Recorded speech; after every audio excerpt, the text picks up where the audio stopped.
नमस्कार दोस्तों, this is Anand Rupam and welcome to unknown patriots. 10 तारीख की रात इस्लामाबाद बहुत अजारू मार्केट, बहुत गहमा गहमी थी। वहाँ से एक बारात जा रही थी और बहुत सारी शादी की तैयारियाँ और बहुत सारे सिक्योरिटी फोर्सेस भी वहाँ लगे हुए थे। ये कोई आम शादी नहीं थी।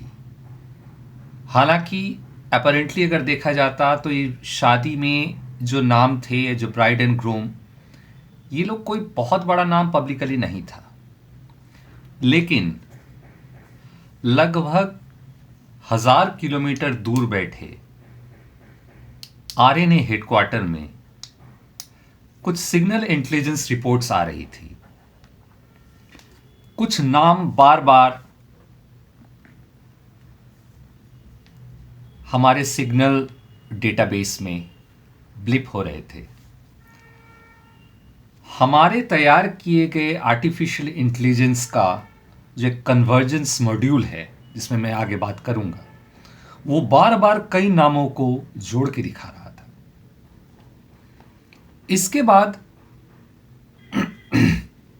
माफ कीजिए, 11 तारीख को सुबह 10 बजे उसी शादी में एक जोरदार धमाका होता है और कहा जाता है कि करीबन 8 लोगों की उसमें मौत हो जाती है।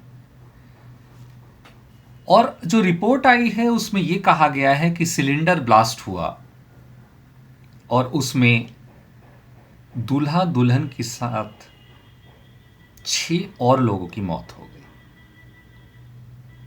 और इसे इस्लामाबाद का जो लोकल न्यूज़पेपर है एक सिलेंडर ब्लास्ट का मामला बोल के इस न्यूज़ को दिखाता है।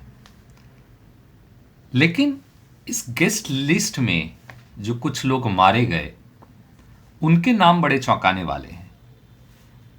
मेजर सलीम, ये वो नाम है जो पिछले कुछ सालों से भारत विरोधी गतिविधियों में वो पूरी तरीके से लिप्त हैं।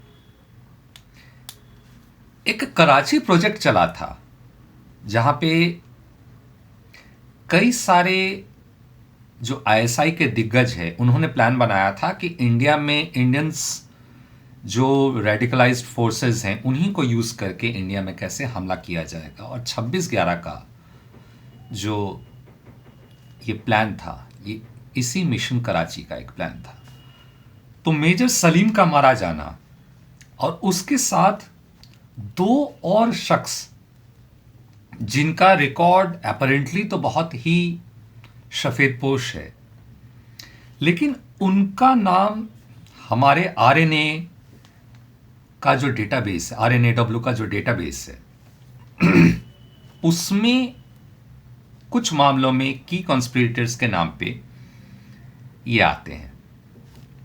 और सबसे बड़ी बात है कि ये जो मेजर सलीम के साथ 2 और लोग मारे गए, उनमें से एक नाम सैयद पीर का भी है।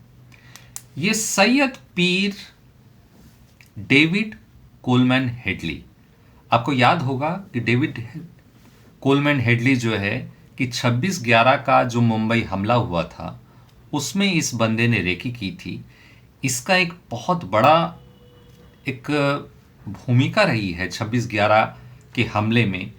इस बंदे ने पूरी रेकी की और हमारे जांच एजेंसियों ने ये पाया था कि ये डेविड हेडमैन ने जो रेकी की थी, इसमें एक पैटर्न था।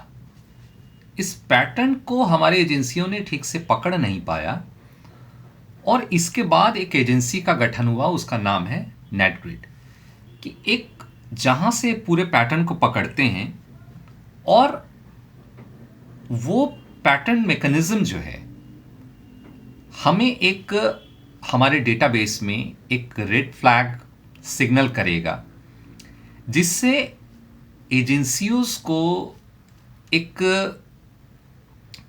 तुरंत रियल टाइम इंफॉर्मेशन मिलेगी कि कुछ गतिविधियां किसी पर्टिकुलर मिस्टर एक्स के द्वारा जो है वो गतिविधि संदिग्ध है। तो इस चीज़ का जो ये नेट ग्रिड और जो आर्टिफिशियल इंटेलिजेंस रिलेटेड जो एक पूरी संस्थान का एक क्रिएशन हुआ, इसके पीछे डेविड कोलमैन हेडली का एक बहुत बड़ा हाथ है। और सबसे चौंकाने वाली बात है कि इस्लामाबाद में जो ये परसों जो ये बॉम्ब ब्लास्ट हुआ और कई सारे लोग मारे गए, उसमें से ये हेडली का एक साला भी मारा गया। तो ये जो पूरी घटना घटी और इसके पीछे भी एज यूजुअल जो रोल है वो दबे स्वरों में आईएसआई के बंदे भी मानते हैं कि इनमें अननोन गनमैन का हाथ है। भले ही ये रिपोर्ट दे दिया गया है कि ये जो शादी में जो ये ब्लास्ट हुआ वो एक सिलेंडर ब्लास्ट था, लेकिन ये उन्हें भी पता है कि ये ब्लास्ट जो है ये अननोन गनमैन के द्वारा किया गया है। और ये जो घटना घटी, इसके बाद डार्कनेट पे एक मैसेज पाकिस्तानी हैंडल में पहुंचा और वो जो मैसेज था वो मैसेज था शादी मुबारक। दरअसल अभी हमारा जो पूरा जो डिफेंस और जो टारगेटिंग का जो पूरा सिद्धांत है, मॉडस ऑपरेंडाई है, उसमें एक बहुत बड़ा एक शिफ्ट आया है कि ये जो डेविड कोलमैन हेडली का एक साला मारा गया, उसमें डेविड कोलमैन हेडली के साले के अलावा 2-3 और भी रिश्तेदार थे और ये सारे कहीं न कहीं भारत विरोधी गतिविधियों में इन्वॉल्व थे। और दूसरा शिफ्ट ये आया है हमारे मॉडस ऑपरेंडाई में कि कोई एक की कॉन्स्पिरेटर है, उसका कोई अगर कोई रिलेटिव भी है जो कि उस पर्टिकुलर की कॉन्स्पिरेटर का सिंपैथाइजर है या कहीं ना कहीं एक छोटे से छोटे मामले में भी उससे जुड़ा हुआ है, इन्वॉल्व है भारत के गतिविधियों में, वो पाया जाता है, उसके ऊपर भी उतना ही रूथलेसली एक्ट किया जाएगा। ये जो पैटर्न है, ये जो साइकोलॉजिकल एक ऑपरेशन है करने का, ये स्टार्ट हुआ था मोसाद के द्वारा ऑपरेशन रैथ ऑफ गॉड में, जब म्यूनिक में जो इजरायली खिलाड़ियों को मारा गया था। तो ये भी एक नैरेटिव सेट किया गया, ये भी एक मैसेज दिया गया कि अगर हेडली है, चाहे वो मसूद अजहर हो चाहे कोई हो, उसका कोई रिलेटिव भी अगर हो दूर में, तो उस रिलेटिव को भी उतने ही रूथलेसली मार के एक डर, एक मैसेजिंग दी जाएगी ताकि वो बंदा 4 बार सोचे भारत पे आक्रमण करने के लिए। ये जो पूरा नैरेटिव में शिफ्ट है, इसका नाम दिया गया है मिशन तथास्तु। आपने देखा होगा दोस्तों, अजीत डोभाल ने रिसेंटली एक स्पीच दिया था, उसके कई सारे व्याख्यान हो रहे हैं, लोग उस पर चर्चाएं कर रहे हैं और वो बदले की भाव की भी बात करते हैं उसमें।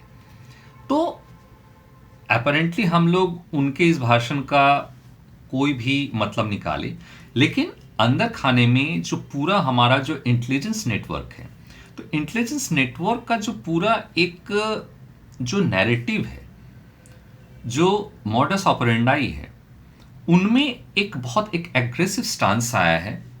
तो कहीं ना कहीं ये जो एक बदलाव आया है और अजीत डोभाल ने जो ये स्टेटमेंट स्पीच में दिया, उसमें एक कन्वर्जेंस हमें मिलता है कि हम ये जो अननोन गनमैन जो बाहर जाके जो पिन पॉइंटेड टारगेटेड किलिंग कर रहे हैं, इसके साथ ये जो मिशन तथास्तु है, ये कहता है कि टारगेटेड किलिंग आतंकियों का जो हमारे भारत देश पे या किसी भारतीय पे अटैक किया है, उसके साथ उनके कीन्स, उनके रिलेटिव्स, वो भी अननोन गनमैन के हिट लिस्ट में पाए जाएंगे।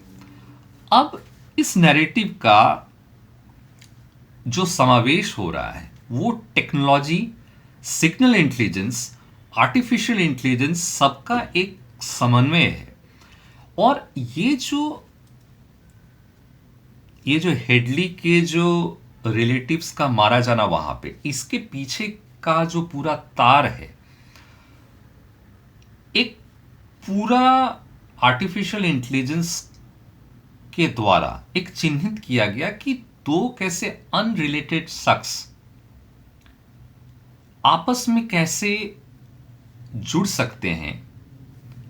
इस चीज का पूरा एक डिस्क्रिप्शन जो है आर्टिफिशियल इंटेलिजेंस से मिलता है। और इसी आर्टिफिशियल इंटेलिजेंस के मॉडल पे एक त्रिनेत्र एआई सिस्टम ओवरऑल हमारे पूरे देश में बनाया जा रहा है।